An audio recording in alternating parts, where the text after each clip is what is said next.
Today what we're going to be doing is showing you an in-depth tutorial on how to replace your gas furnace. Now I'll preface that with saying this job is not for everyone. If you don't know much about gas, about electricity, please do not attempt this.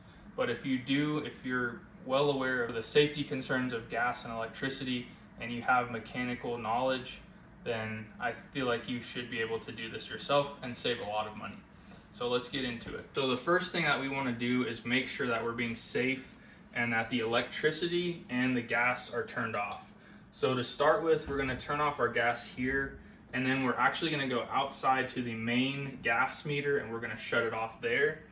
We're going to make sure our switch is shut off here, and we're also going to go to the breaker box and turn our breaker off as well. So let's do that. All right, so to completely shut off the gas at your home, you're going to want to locate the gas meter that's going to be on the outside of the home. Now right here, you'll see the gas shut off. So you'll see these holes here. That's where when the gas company comes, they can actually lock it. But all we're going to do is we're going to rotate this to where these holes line up. Just like that. And we're going to turn it until those holes are lined up just like that. So our gas is completely shut off. We are completely safe while we're using the gas inside. So let's go to our breaker box now and we'll shut off our breaker for the furnace. All right, so this is something that you might run into if you're trying to replace your own furnace. The breaker panel is completely blank. There's no labels on any of this. So what we're gonna do is show you how to determine which breaker is for your furnace. Now, there's multiple ways of doing this. This is probably gonna be the easiest route that you can take, and all you'll need is a little hot pen, which we'll show you in just a second. All right, so the easiest way to do this is with a hot pen. And you could do this by yourself, but it's going to be a lot easier if you have somebody that you can just get on the phone with. So what we're going to do is we're going to hold this inside. Once we take this cover off, the switch is off, but we will see if there's incoming power by means of this hot pen. And then one person will be here watching this as it beeps and flashes, and the other one will just flip one breaker off at a time until this stops, and that will be the best way to determine which breaker is for your furnace. So let's start by taking off this front cover. Now, our power is still off here, but we will notice that we have juice. So we're gonna have one person holding this, and then we're gonna go outside and we're gonna flip each breaker until this light's green, and we know that our power is completely dead. All right, so as you can tell, we've got our breaker turned off. Sometimes you get a false reading, but we've got no juice here. So we're good to go to disconnect our electrical and our gas now. So let's go ahead and get that done. All right, so we're gonna start by just removing these front panels off of our furnace. Let's go ahead and start by taking our valve off, and we'll get that replaced. And then that way, what we can do is, once this is replaced, we'll relight our water heater, because we don't want to have the homeowner without hot water. So we'll go ahead and get this replaced. That way we can turn our gas back on. Okay, so the way that you can tell which way to rotate this union is if you want to zoom in right here, you can see that this end is not flat on the side. But if you look at the other side here, so you can see the union there is flat on that side and it's not on this side. So we would want to rotate this direction in order to remove it. Just like that. All right. So next we're just gonna remove our gas valve here.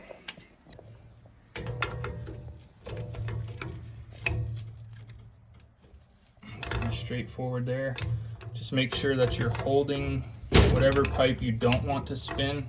I didn't want this pipe here to spin, so I was holding this while we rotate our valve.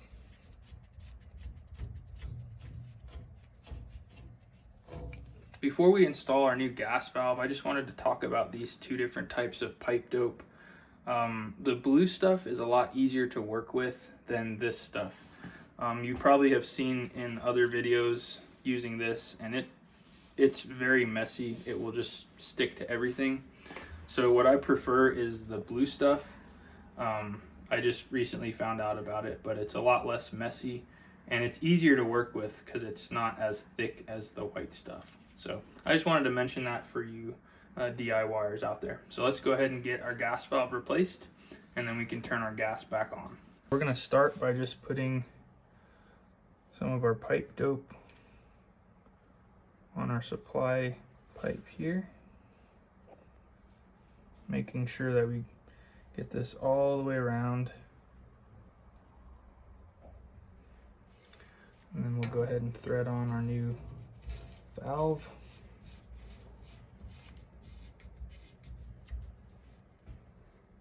And we'll go ahead and get this completely tight, and then we can turn our gas back on and then work from there with our new furnace.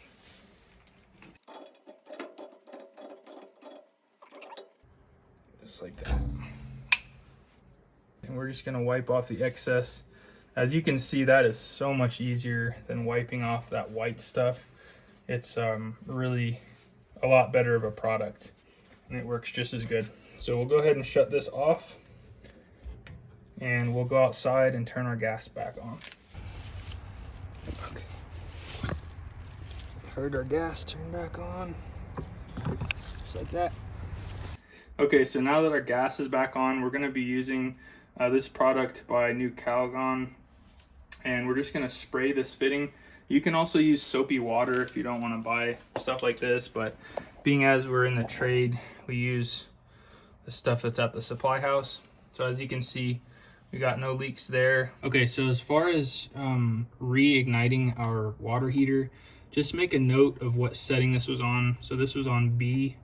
So what we're gonna do is we're gonna spin this over to pilot, and then while it's in the pilot position, we're gonna hold this down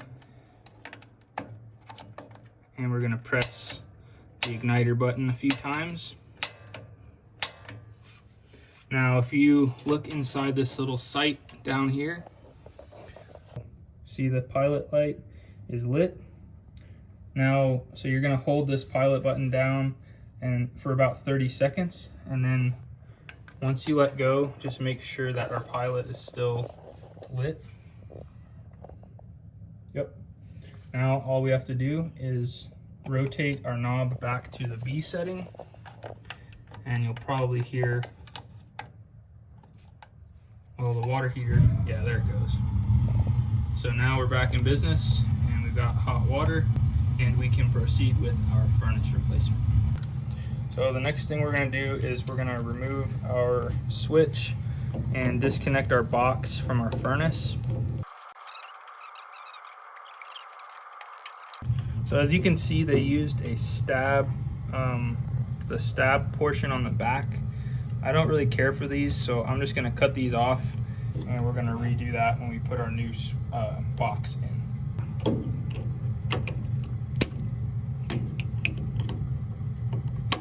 From the inside of our furnace box, we're gonna remove this cover that protects our connections here. Just got 2 screws here. And this plate will come off, and then we can see our wire nuts. Okay, so there's the wire that was going to our switch, and we're just gonna disconnect our ground and our neutral, and then this whole box we can detach from the furnace. Okay, so we just have our 2 screws here. Just gonna remove those. And if you want to find these bits, you can find them on our Amazon store. They are very versatile. Let's see where I'm going.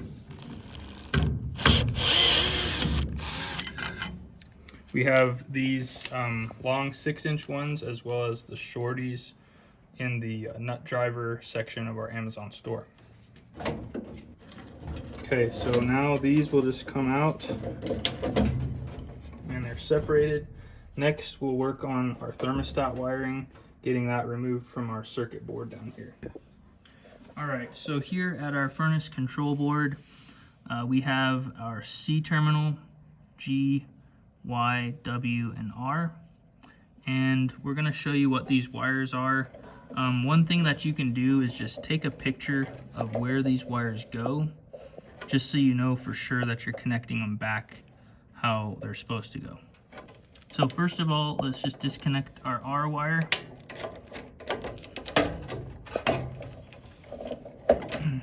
Next, we'll disconnect our W. So R is for our 24-volt supply. W is for our call for heat. Now Y is going to be our call for cooling. So you notice that there's two wires here. This one loom that has the two wires right here, that's going to go to your condenser. One will be connected to C and one will be connected to Y. Now this other blue wire, a lot of times at the thermostat, this blue wire will be yellow, and yellow is what goes to Y, but occasionally they'll use a blue for call for cool, and so in that case we've got a blue wire, so we'll go ahead and disconnect that. Green is for our fan, and that will be the G terminal. And lastly but not least, C is going to be our common supply. If you have a smart thermostat, your common wire will go there. All right, so we're gonna clean these up a little bit. It's kind of a rat's nest right now, but pretty basic. We have our two wires for the condenser, and for this system, we have a 4-wire thermostat loom for our thermostat.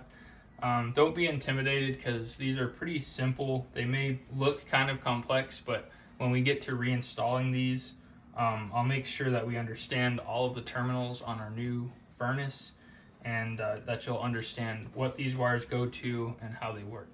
For the time being, let's go ahead and pull our thermostat wire out, and we'll just kind of set this aside until we're ready for it. And that portion is done. So next what we're gonna do is we're gonna work on our return, getting this pulled away from the furnace, because right now it's attached to the furnace right here. So we're gonna go ahead and start by removing this cover, and we're gonna take our air filter out. So if you look inside of the furnace, you'll notice these tabs are bent over into the furnace. So in order to remove this furnace from the ductwork, we're gonna use a tool that bends these out, and then this whole thing will just slide away from the furnace. So this is the tool that we're gonna be using. It's just made by Malco. You can find this on our Amazon store as well. And this little groove right here is just gonna slip into this piece of ductwork. And then once it's slipped in, we can start folding this piece of duct out. Just like that. Okay, so now it's in fully. Just bend this out.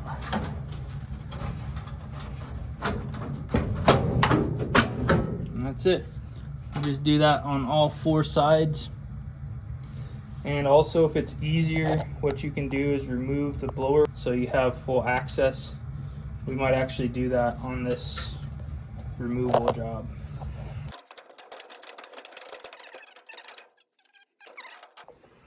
All right, so all of these are bent. Now we should be able to simply slide this off and pull our furnace out once we get our supply out. All right, so now as you can see, our return is pulled off of the furnace. So we have plenty of access to slide our furnace out. Next, we're gonna work on the supply plenum up top.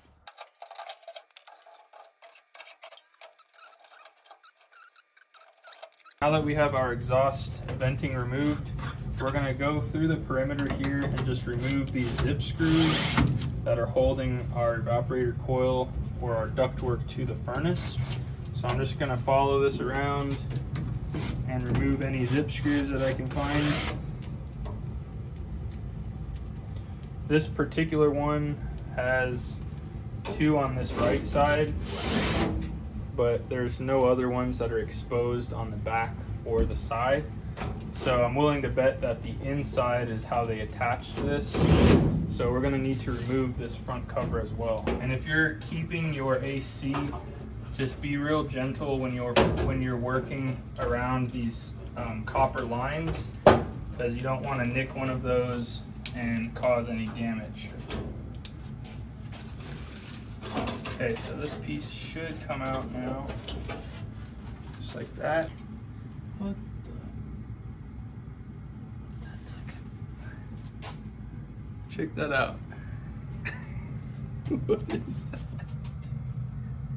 It looks like a crab. It is. Ooh, he's cooked well. That's kind of cool. Don't smell it. So now, what we're gonna need to do is we're gonna remove all of this. So we'll see if we can remove these S-cleats relatively easy. And then we're gonna need to suspend our coil while we remove this furnace. So one way that you can remove these is by grabbing them with a pair of pliers or channel locks, just slowly working them out, just like that. Same with this side.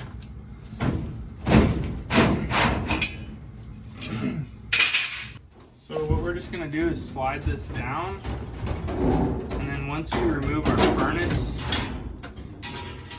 we'll just take this out. That way we don't have to mess with it right now. Bam. So what we're gonna do now is we're gonna get a ratchet strap, and we're gonna hold this coil up in place, and then we'll be able to slide our furnace out. So to hold our evaporator coil up, we've just attached 2 zip screws into our return plenum and 2 right here. So we're just gonna attach one there, and we're just gonna gently lift this and feed this underneath our coil. Now we'll attach this side to our other screw, and then we'll do the back side, and we'll lift these evenly.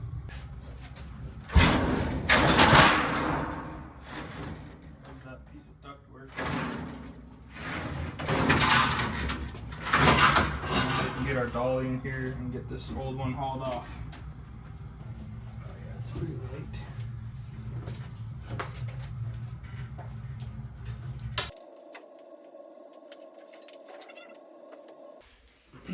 Alright, so the first thing that we want to do is remove this front cover, and we'll find our installation manual inside here.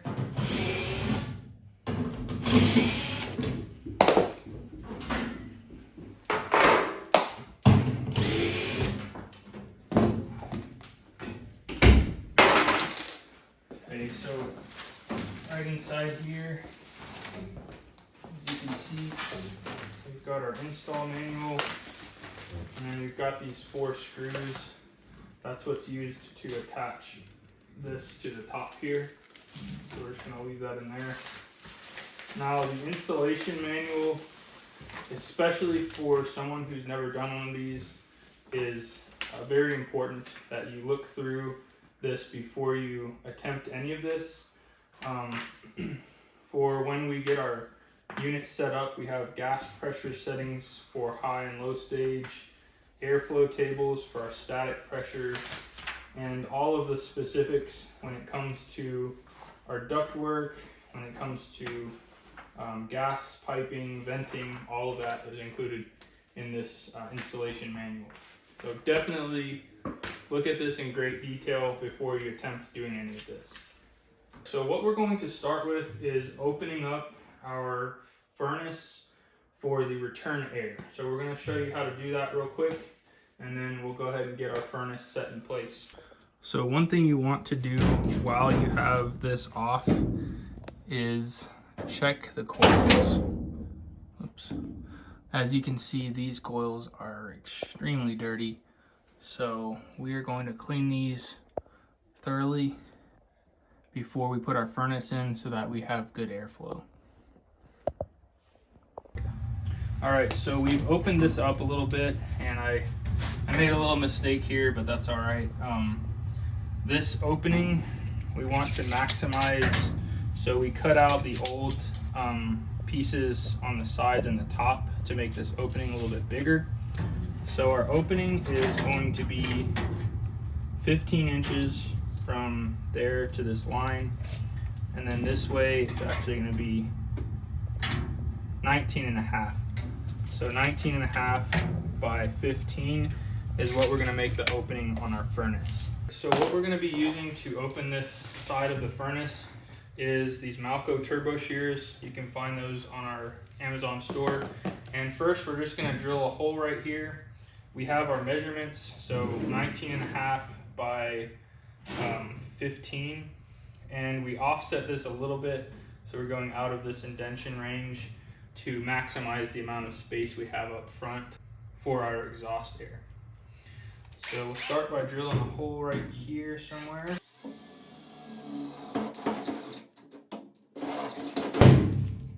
And that will give us enough space to get our turbo shears in and start our cut.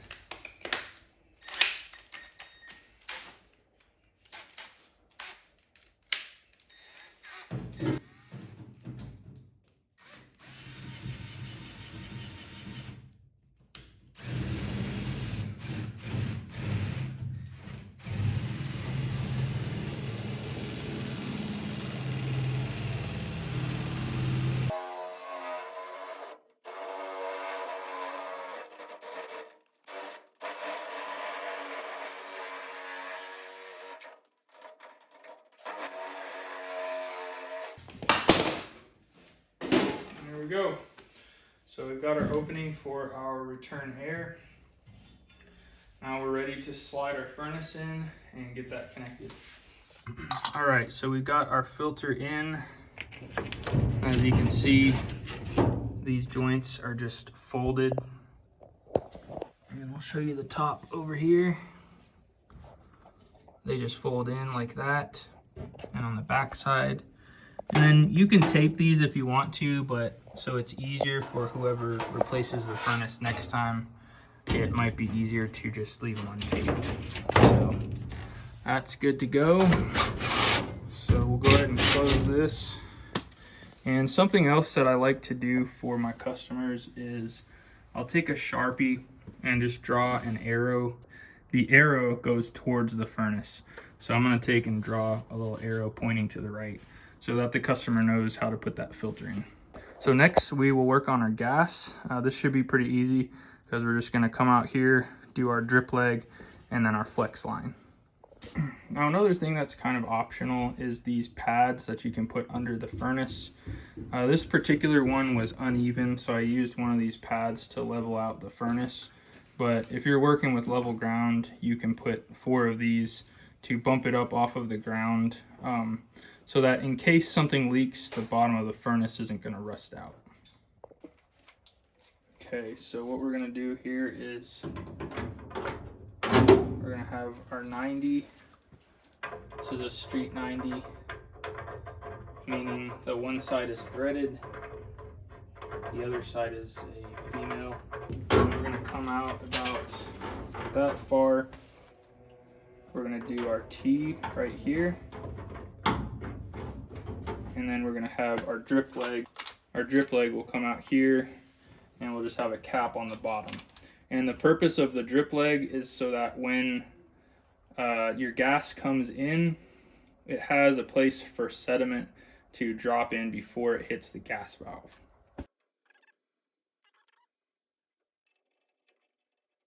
When you go to tighten this, always make sure that you're holding the gas valve in place because you can break that.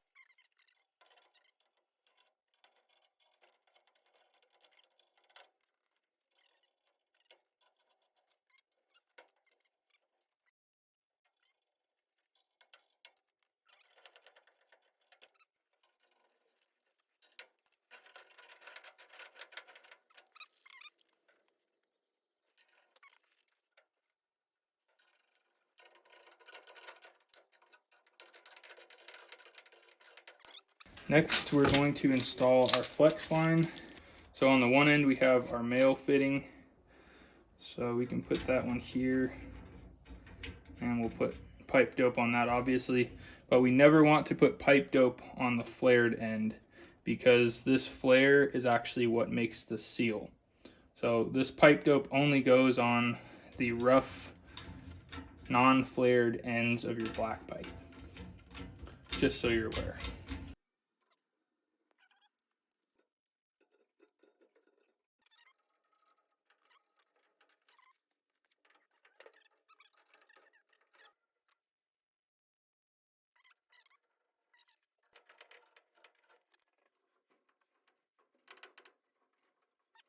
So now that that's all cleaned up, we can go ahead and attach our flex line.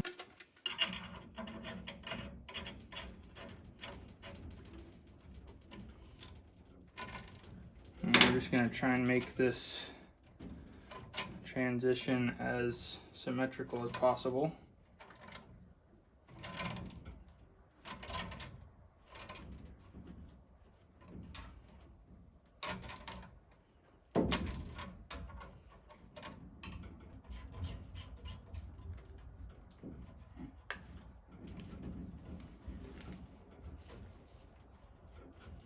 And the purpose of this flex line is if there is an earthquake, the pipe will not shear off, because previously we noted that it was all solid, and in the event of an earthquake that could shear off and let gas dump out into the home and possibly cause an explosion.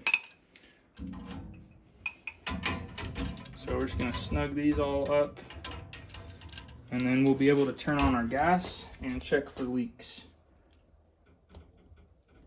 Okay, so we'll go ahead and turn that on, and we'll spray everything down here.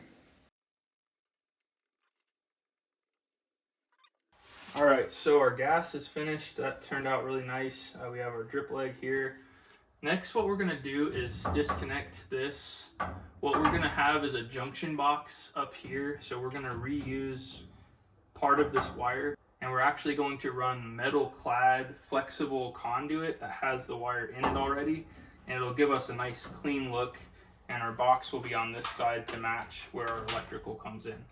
So we're gonna disconnect it up here, and then we're just gonna pull this whole piece of conduit down, and we're gonna leave the wire intact so we can mount our junction box up here.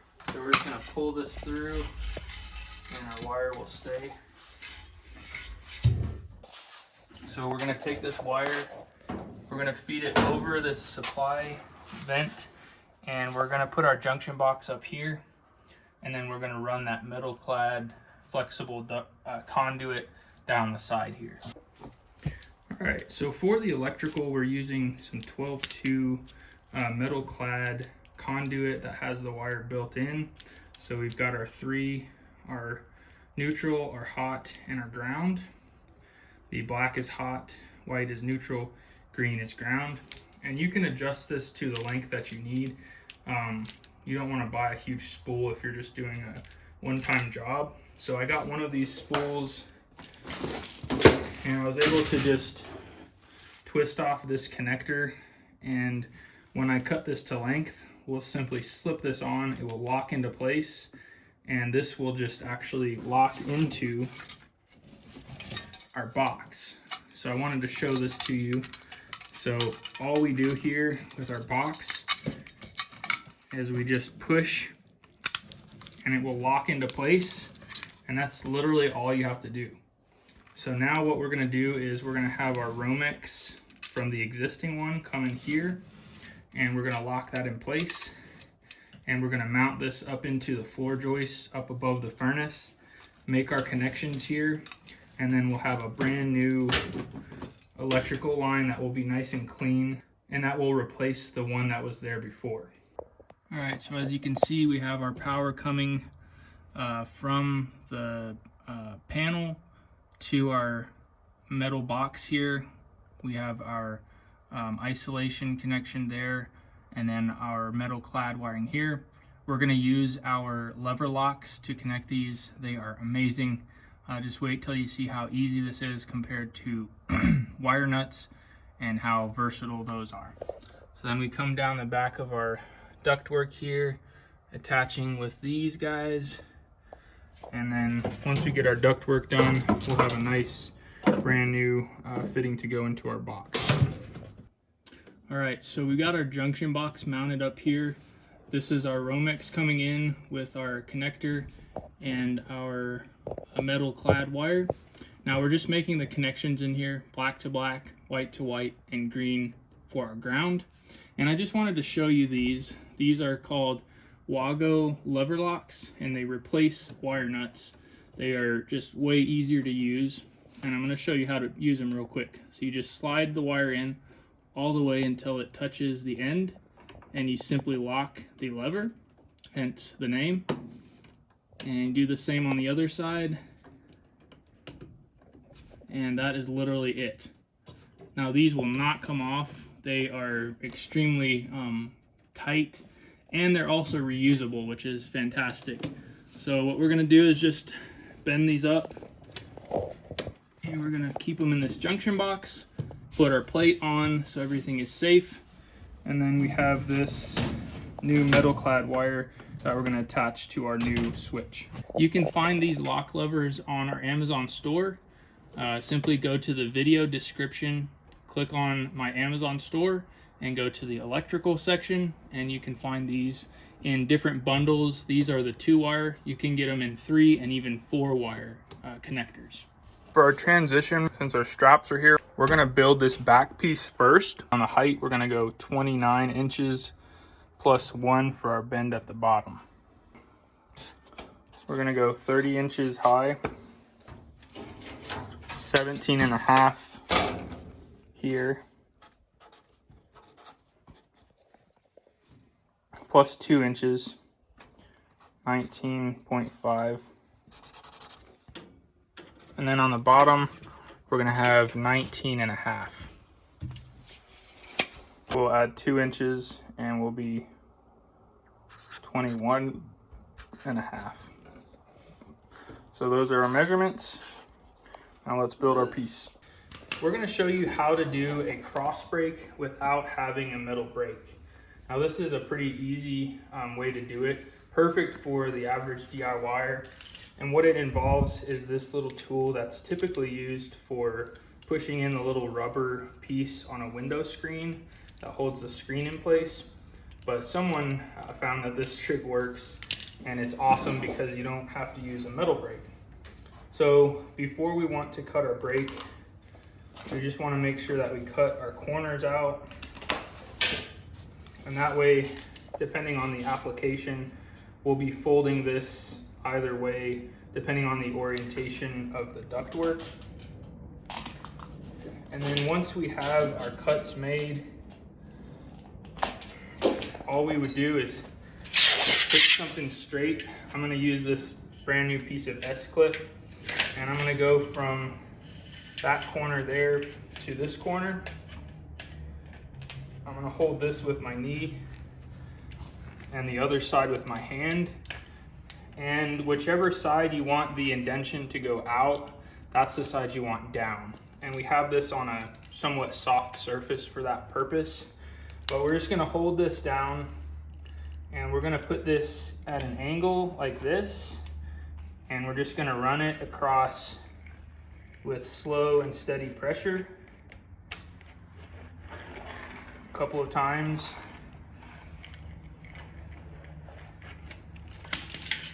And there you have break number 1. Now we're gonna go over and do it on this side. Same thing, just line up our corners. Make sure that this is at an angle and that we're giving it a pretty good amount of pressure. And that's it. You can see that it's pushed out, and that cross break is gonna give this some rigidity. When the system turns on, it's gonna prevent that from making noise. So being as this is a side piece, we're not gonna bend these sides. However, the top is going to be bent, so we can go ahead and make our bend here. And that will also give us a lot more rigidity when we have these bends in. Just like that. So now you can already tell there's a lot more rigidity there. And that's a simple way to put your cross brake in without having a brake. All right, guys, our back piece is in. We're slid in our S-clip there, and we're fastened to the back here. Looking really good.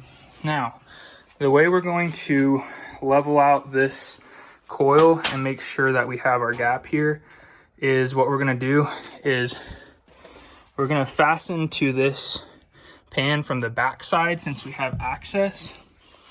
And it's not into the pan, this is like a cover. As you can see, as long as you're at the very top, you're okay to run a screw in it. And we're just gonna visually check and make sure that we're not gonna run into anything. So we'll show you the after product. And then for the front, I think I'm gonna use an S-clip and do a little bend here to keep this front supported and make sure everything's good and level. So backside is good. We're gonna work on our sides and we'll give you some progress as we go. Now you saw how easy that was to put that cross bracing in. It gives this some nice rigidity. It keeps it from making noise when the system kicks on. And look how easy this is gonna be when we slide our next piece in. We simply throw an S-clip on the top and it's just gonna slide in here, and then we'll fasten it down there and we'll be good to go. All right, so we temporarily have this S-clip holding our front in place, the front of the EVAP coil that is. And we've got our piece number 3 here. And what I did for the top piece, because it had these drive things, I went ahead and just bent this. So this should just slide in this way, and then we'll slip into our S-clip on the back side.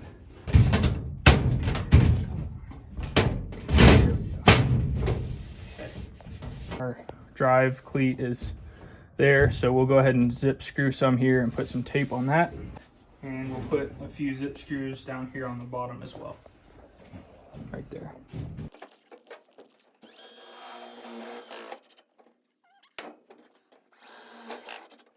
Now, before we put this front piece on, what we're gonna do is we're gonna take another piece of S-clip, we're gonna level this out, and we're gonna have it on the bottom with 2 tabs coming out this way that we can fasten to our ductwork. And then once we have that, we're gonna pookie the inside of all these joints to make sure that everything is sealed up nice. You can see we have a little hole there, so we're gonna fill in that and make sure everything is nice and sealed. All right, so we're gonna show you how we do the pookie here. This can fill some pretty big gaps, so you just brush it on. And this is primarily done in the corners, but you could do this on all of it if you chose to. It's up to you. A lot of people do all of the seams just to be on the safe side. And that's pretty much it. Got the Pookie Man hard at it over here.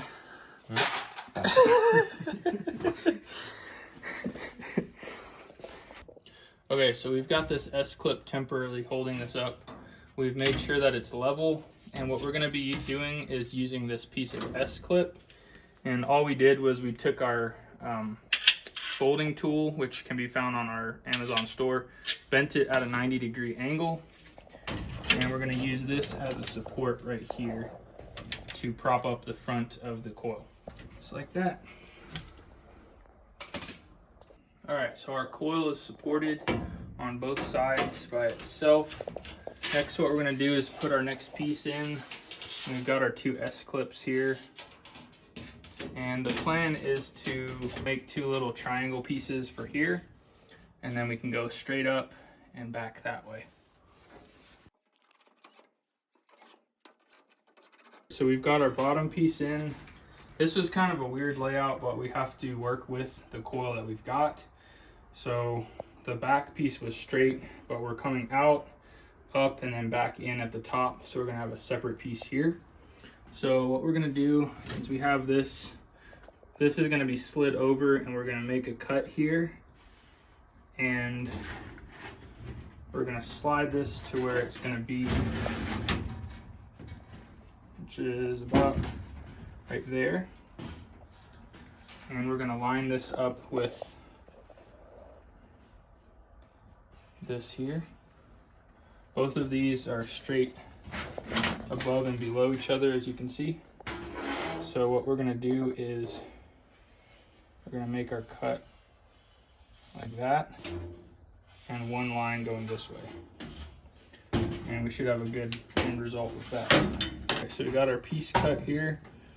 We're just going to slide this in place, being careful not to damage our copper lines. Or fingers. Or fingers. And just like that. Nice. So now what we're going to do is get our two S-clips cut for along here, and then we'll have two strips that'll go here. Alright, so we're going to move on to our exhaust venting. Our ductwork is done. This front piece is somewhat removable with our S-clips, and everything is sealed up nice. Alright, so to start with our electrical, we're going to remove this little metal cover piece. And this is where our connections will be inside this little box. So we're actually just going to pull this through. Now we're going to mount this exactly where our existing hole is, like it was before. So we've got our metal clad wiring attached nice and clean there on the back. We'll follow that up with our thermostat wire. And we've got this cut to length, so we're just gonna use this hole here. We're gonna take our connector, slide it through, and this will just snap in. And just like that, it's locked into place. So we're gonna feed our wires through here, feed these through out here, because we're gonna connect the black wire to our switch. Just gonna pop this in place, just like that, and we're done with that part.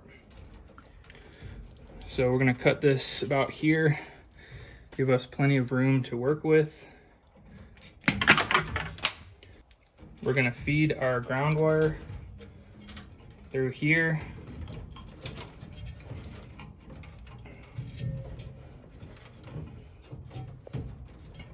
As well as our neutral.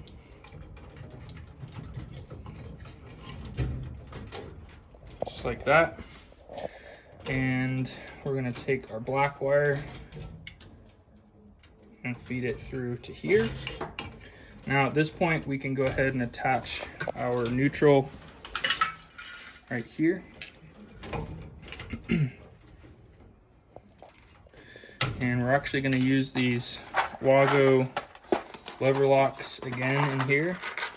That's another great reason why these are an advantage over the normal stab connectors, because you cannot use those ones with stranded wire like this. If you try and stab it, it'll just bend these braids. Whereas with the Wagos, you can still push it all the way to the end, lock it in place, and it's good to go. Actually gonna trim this one a little bit. And our neutrals are good. So we're gonna tuck that in here. And then our ground lug, if you look inside here, there's our ground lug. That's gonna be green. So we're gonna remove that.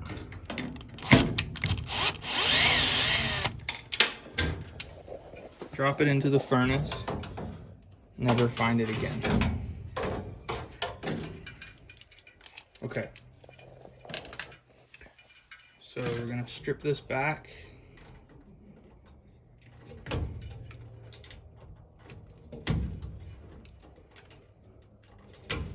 And another cool thing about pretty much any set of wire strippers is this little hole right here is for a purpose. You hook it there and you can bend a 90-degree bend like that.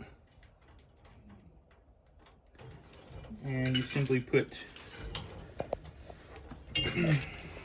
the wire over that hole, and then we're going to refasten our grounding screw.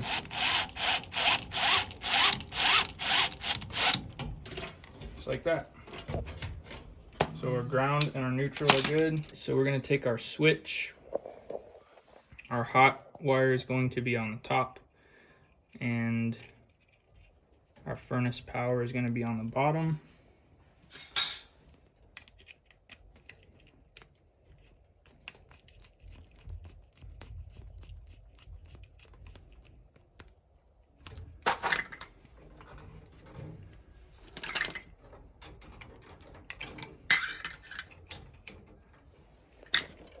Snug that up.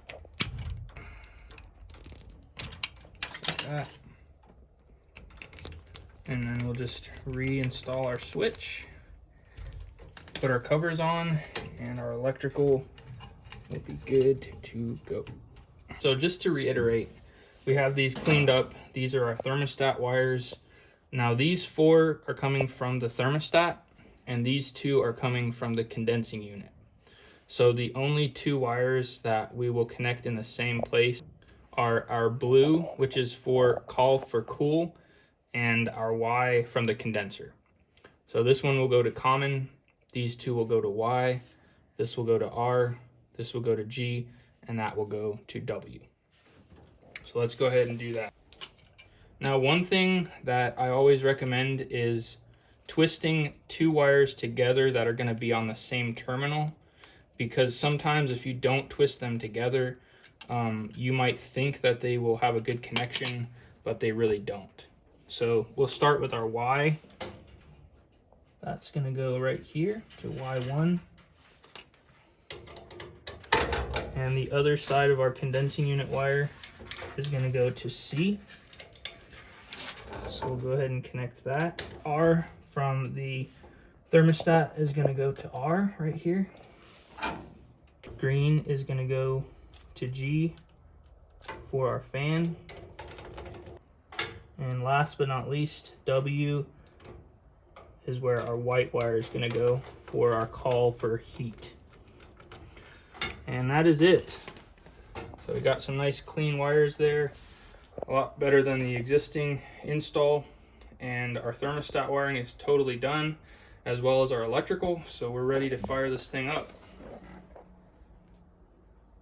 One other thing before we turn our gas furnace on is, from the factory, this switch comes in the off position on the gas valve. So we want to make sure that that's in the on position there. And then we can test the system and make sure everything's working. What we're going to do is test the gas pressures and test the static pressures as well to make sure that this system is working like it should. We're going to turn our breaker back on. Our switch inside is still turned off. I'm assuming that's why that was taped. All right, so we're just going to make sure this is calling for heat at 65 in here. We're going to set it to 72. We're on auto and heat. So let's go downstairs and flip our switch on. All right, so real quick before we flip this switch on and restore power to the furnace, remember we have a call for heat at the thermostat, but what we're going to do right before this is we're going to check our outlet pressure on the gas valve. So this top one here is for the inlet pressure, which should be regulated at the meter itself. Now what we are after is this guy that says out. Now if you have a new furnace, yours will look like this. If you have an older furnace, you'll probably have an Allen bolt that you have to unthread, and then you'll have to thread in something like this that goes to your manometer. Now for all of these newer furnaces, we have this little adapter, and all we have to do is loosen that little screw. We don't have to take it out, just loosen it, and this hose will simply slide over that. And it's as simple as that to check our gas pressures.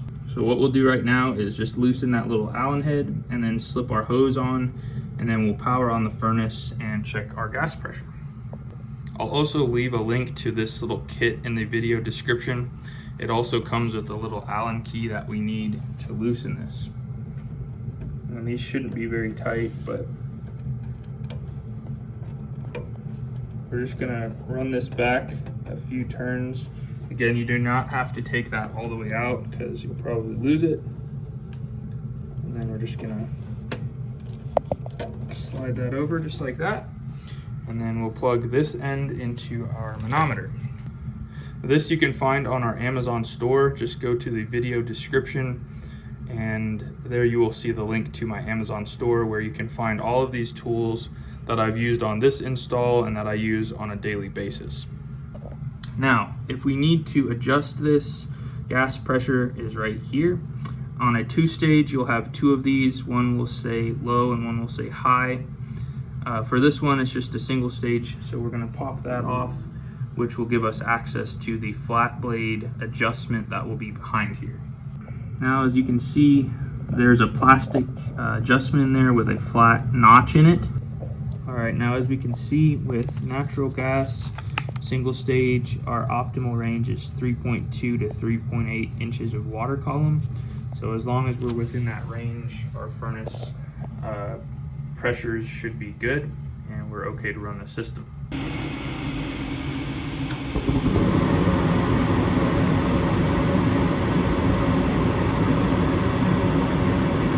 All right, so we're reading 3.37.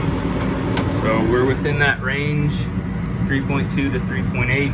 We might bump this up a little bit and see what adjustment we can get out of it. So we're gonna go in right here. And if we turn this clockwise, see that pressure goes up. 2.5 is nominal, it's right where we want it. So perfect. We'll go ahead and set our little brass thing back in. We'll shut the system down, take this hose off. All right, so for our static pressure, we're gonna be using this airflow chart that's in the installation manual. And what we're gonna do is we're going to drill a little hole before the evaporator coil, so as close to the furnace as possible. And then on the bottom side where the airflow comes in, we'll probably punch our hole here. When you're drilling these holes, make sure you try and use a step bit because you don't want to accidentally puncture something behind here. This will go very slowly and it won't puncture through real fast and potentially hit the heat exchanger or the coil or something like that. Okay, so we've got our holes drilled there, one there and one here. And what we're going to be using to do our static pressure test are these magnetic probes that are for our manometer. I'll leave a link to these in my Amazon storefront, but basically we're just going to take this, slide it in, and they are magnetic, as you probably saw. Now we're going to face this arrow down the opposite way that the air is going to be coming, and the same for this one. I'm going to go straight up because this air is going to be coming straight down. So let's go ahead and start with our supply. We'll go ahead and put this in heat mode and we'll check our static pressure. All right, so to zero this out, we're just gonna press hold and we're gonna hold that. These dots will come up and then our meter will be zeroed out. We're on inches of water column or H2O. So let's go ahead and check our supply. We got 0.19 on the supply. Now let's hop over to our return.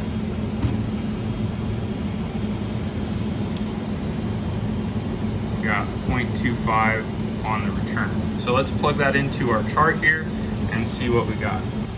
Now for all you DIYers out there, a rule of thumb is that we're gonna look for 0.5 inches total static pressure in inches water column. So that's kind of our baseline that we're looking for. This is our furnace model here. It's 100,000 BTU. The 5 here indicates the tonnage of the drive of the furnace. And then we're gonna see what speed we're on. When the furnace is running, it'll say F02, F03, and we can adjust that as needed. Now we're on F03, and if we remember, our supply was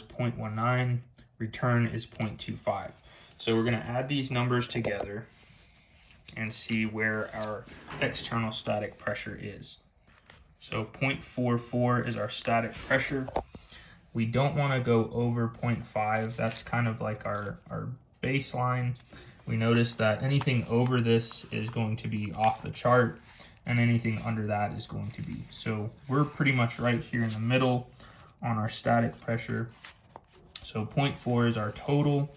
We'll follow this down, and that shows that we have 1440 CFM. So that is our number there. If our static pressure is too low or too high, we would need to adjust something, whether it's the filter, the blower speed. All of this can be adjusted and set properly, and that's kind of the main thing. If you don't have your static pressure adjusted correctly, you could end up with a error code. Now you'll notice here, I don't know if you can see that or not, but 1DL stands for idle. That means there's no error codes and the furnace has shut down properly. So we're good to run this system. If there was some sort of issue with static pressure or other issues, you would have an error code here in the display. Now the last thing we're going to do here is our temp rise. So 35 to 65 is the temp range. So we're going to check our temp rise at the vents and see what we got. All right, so it's 77 in here. We like it very warm. Let's see where this stabilizes at. So about 125 minus 77. All right, so we had 125 at the vents, 77 return air. That puts us at 48 degrees, which is within our parameters there. So this furnace is set up like it should, and we are ready to rock and roll. All right, guys, we are all wrapped up on this job, and this furnace is up and running excellently. Everything turned out pretty nice. I know you guys will probably say there's more tape than you would like, and I get it. I thought the ductwork on this turned out pretty good, but it was kind of weird because this coil sticks out further, so that's why it's kind of wonky. But everything is sealed up really nice. Everything's working like it should. I really appreciate all the feedback that you guys have been giving me on these installs. If there's something you'd like to see differently, if you're in the HVAC space and you think I can improve on this install, please let me know in the comments. Let me know what you think. And if you're a person who's trying to do this job yourself, please check us out on patreon.com/DIY HVAC Guy. There you can find our membership. It's only $25 per month, cancelable at any time, and you can get access to how to size equipment, where to purchase equipment as a DIYer, warranty information, technical information. All of that will be included in that $25 membership. So check it out. And until next time, you guys be safe. We'll see you later. Cheers.